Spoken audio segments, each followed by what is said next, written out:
Hello, true believers. This is Doc Hogg, and welcome to episode 16 of Comics and Variety. If you enjoy this video, please do subscribe and hit the notification bell so that you will be updated when I post new videos, and of course, hit the like button. As always, you can contact me at my email, dhog70@gmail.com, or on my Twitter feed, doc_hog. Okay, moving on to this newly released comic, War of the Realms.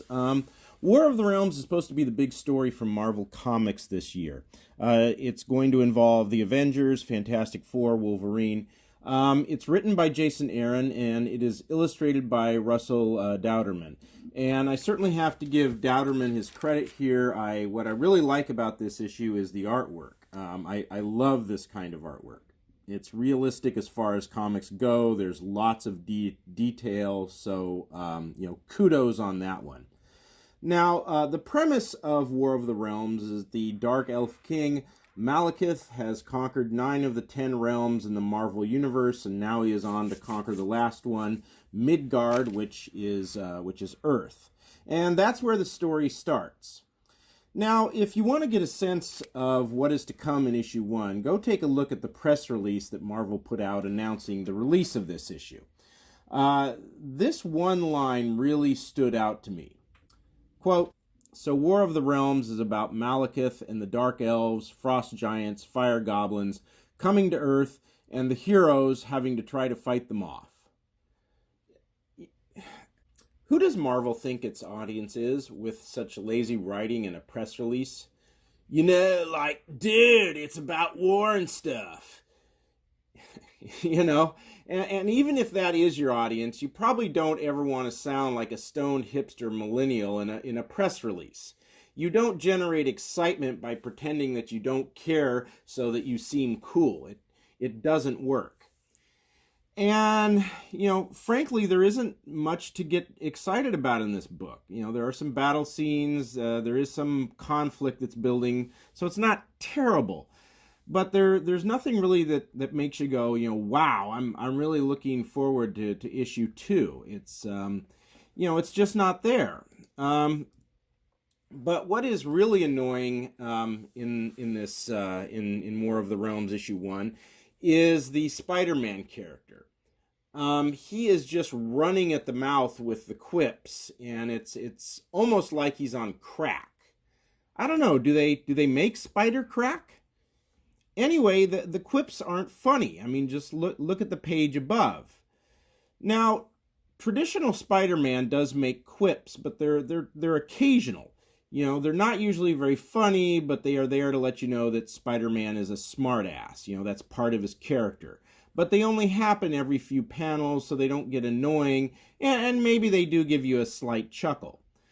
But in this comic, they are nonstop, and it is irritating.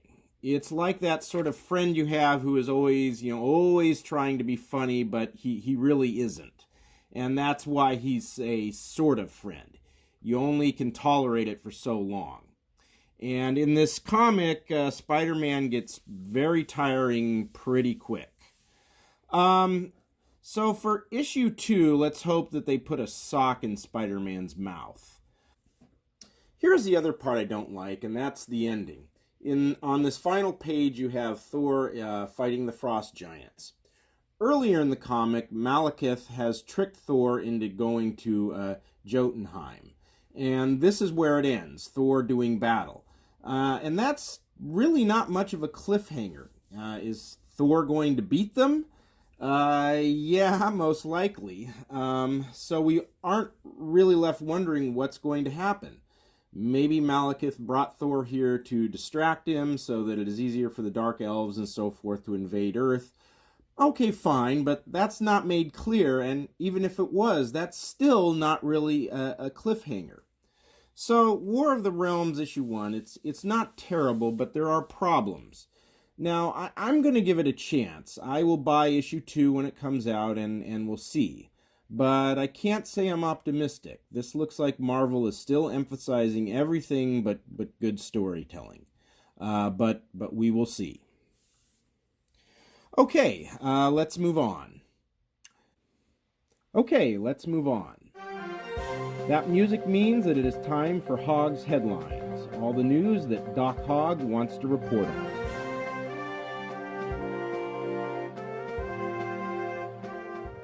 Dateline, when all else fails, play the race card. Cook County State's Attorney Kim Foxx had this to say about the outrage over the slap on the wrist that she gave to hate crimes hoaxer Jesse Smollett. I've been asking myself for the last 2 weeks, what is this really about? And as someone who has lived in this city, who came up from the projects of this city to serve as the first African-American woman in this role, it is disheartening to me and to the women and men for whom I represent that there is not a place I go that I don't represent for Cabrini. That's right. That when we get in these positions, that somehow goalposts change. That's right.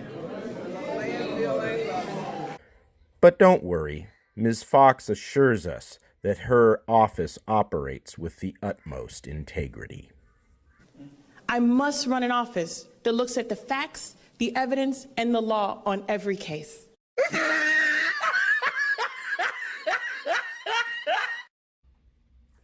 Okay, that's all for now. Have a very nice day.